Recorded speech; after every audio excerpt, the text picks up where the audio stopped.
Getting into the line of work, it was, I just thought it would be a fun job to have. Like to work out, was an athlete. As I progressed, and the more responses I got from individuals, the desire to want to help people completely grew. I think everybody has the ability to help others. Some people just choose to search within themselves to find that quality and find out that they could use it. So it's just called a pull over to a reach.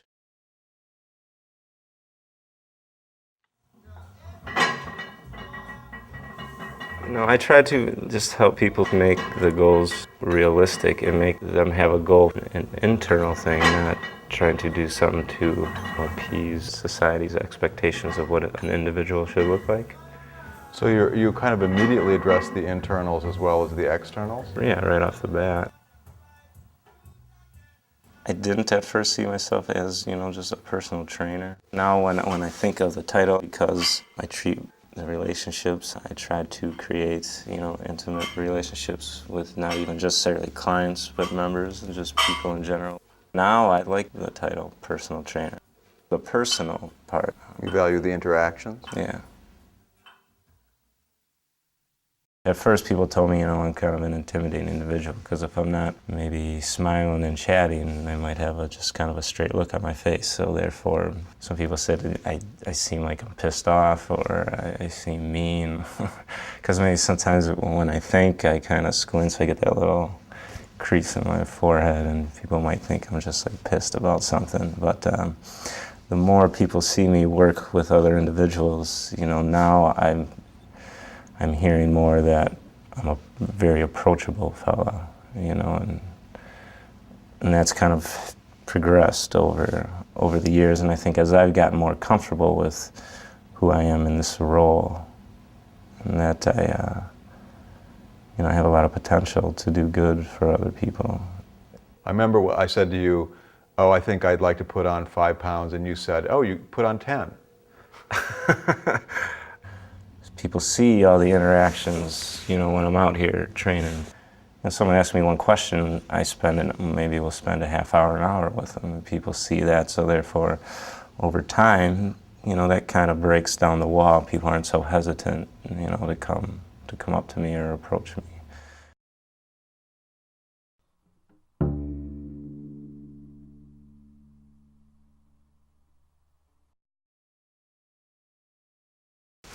Clothes, obviously are sort of status symbol. So in here, there really isn't that. Everyone to me just seems like a regular Joe coming in here just to live a healthy, active life or just to come in here and work out. It's tough to assume who someone is because everyone just kind of seems the same. They're just wearing sweats and a t-shirt and working out. When I go outside of this place, now I feel more comfortable and confident. I could talk to everybody the same. I'm not going to see people in their, I just won't see people differently. So I said to somebody the other day, I was talking to a friend, and I said, this is a true story. Okay. So I was talking about, how much I love going to the gym, and I've been going for 20 years, and this friend said to me, you lift?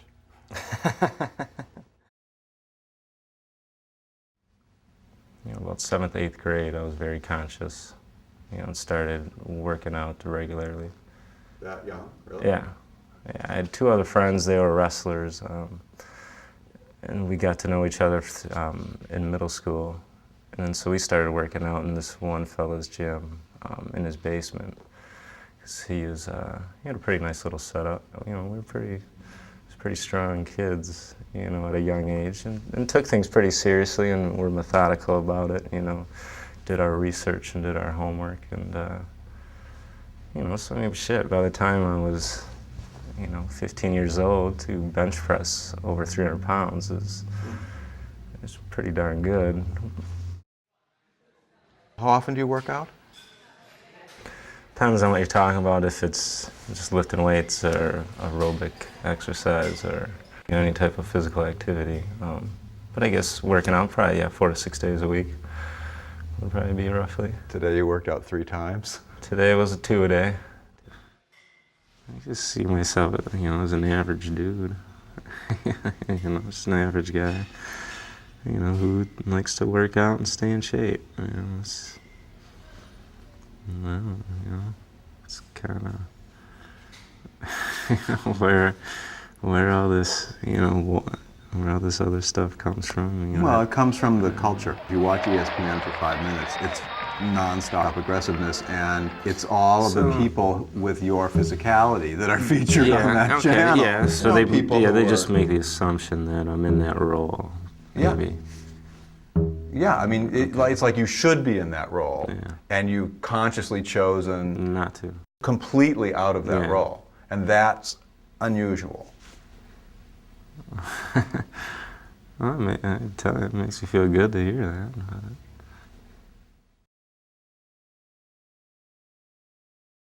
And now the starting lineup for the Catholic Memorial Crusaders.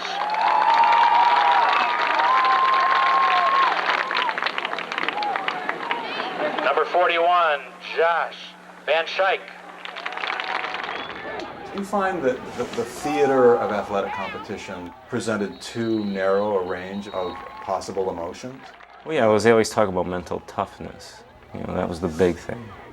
I mean, that was huge. You gotta be mentally tough. Coach always would say. And I think then you take on that sort of attitude outside of sport, so you feel that you have to be this tough individual all the time.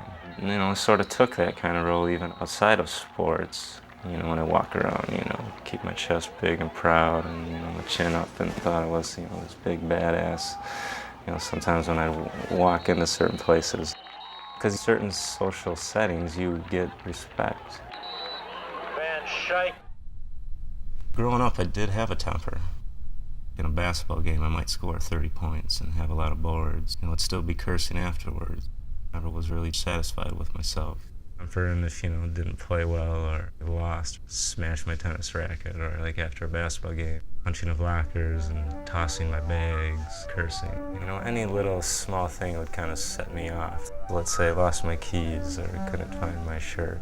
I punch a hole in the wall, kick my parents' door. Kind of felt like shit about myself afterwards. Over time, I could see the effects from either friends, family.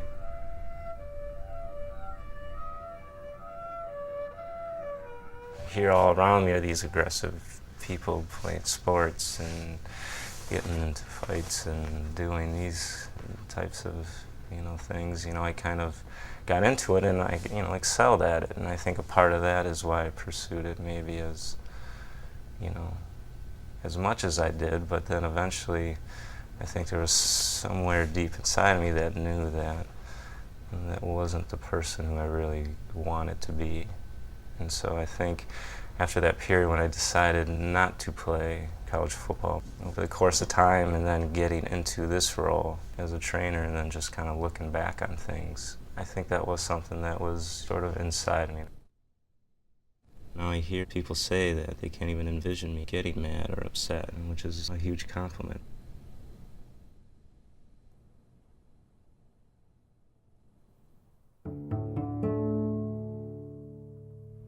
Josh, how did you transition from, your past athletic role to your current athletic role? I mean, you went from knocking people down in a football game to helping them up in the work that you're doing now. Sport does teach you discipline and how to work with others, and does develop a work ethic.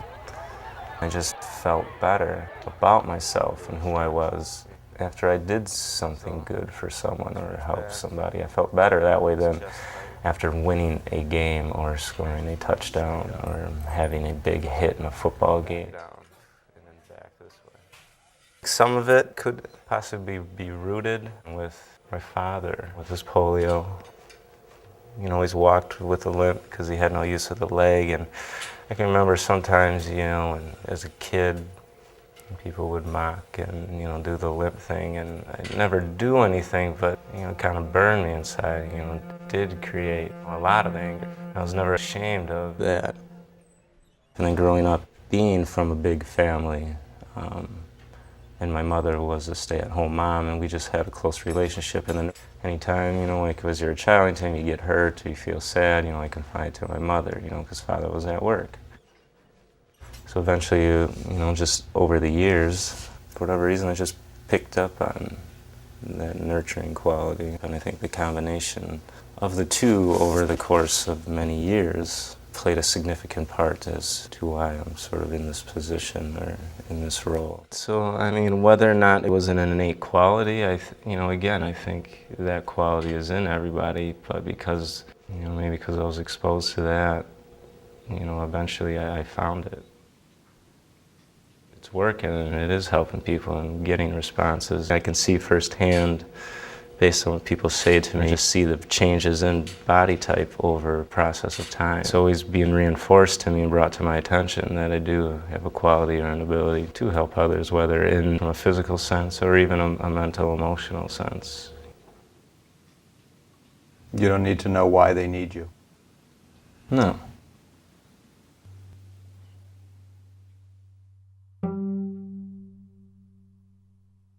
How do you review your own actions or your own behavior? I mean, at the end of the day, do you I go home, I just sit at home and turn on some tunes and start thinking about all the people I chatted with, what we talked about, you know.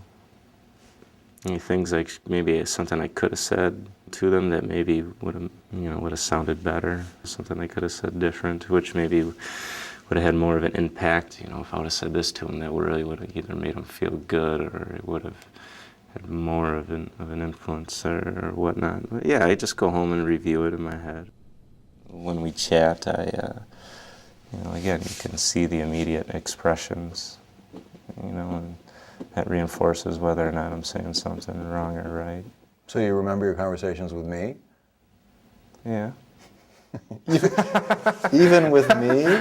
Yeah, you know.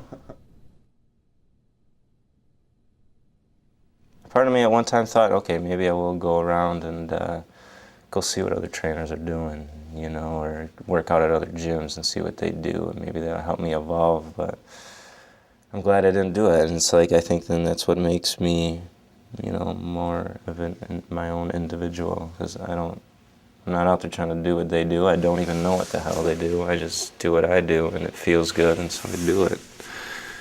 Or it feels right.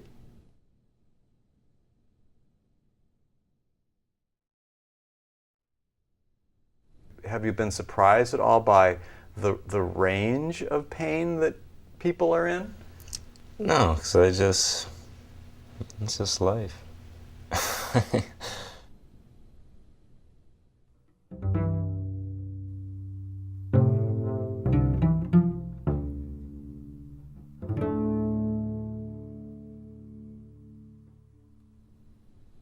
You find yourself becoming emotionally involved with some of your clients? Yeah, I definitely do. I mean, some more than others, depending on, again, whether I feel that they need more of that closeness, the personal part of the training aspect. This one woman in particular, so yeah, I can't say her name. She has been through, you know, a lot of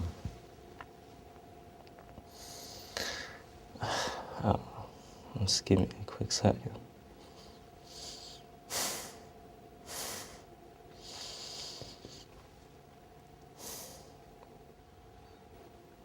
And her one main objective is just to be able to, let's say, to get up out of a chair, kind of under her own power.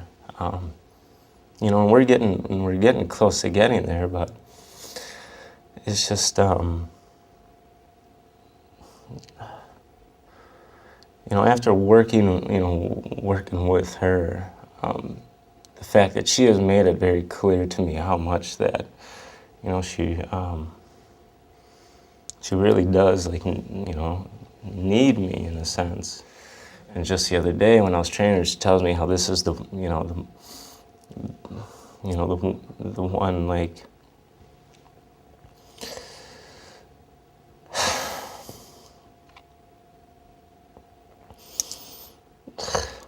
you know, the one time, like in her day, where she really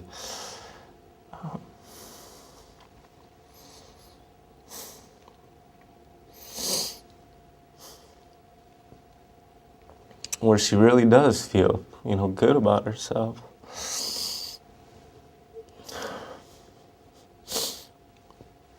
Which, you know, obviously makes me feel very good about what I'm doing.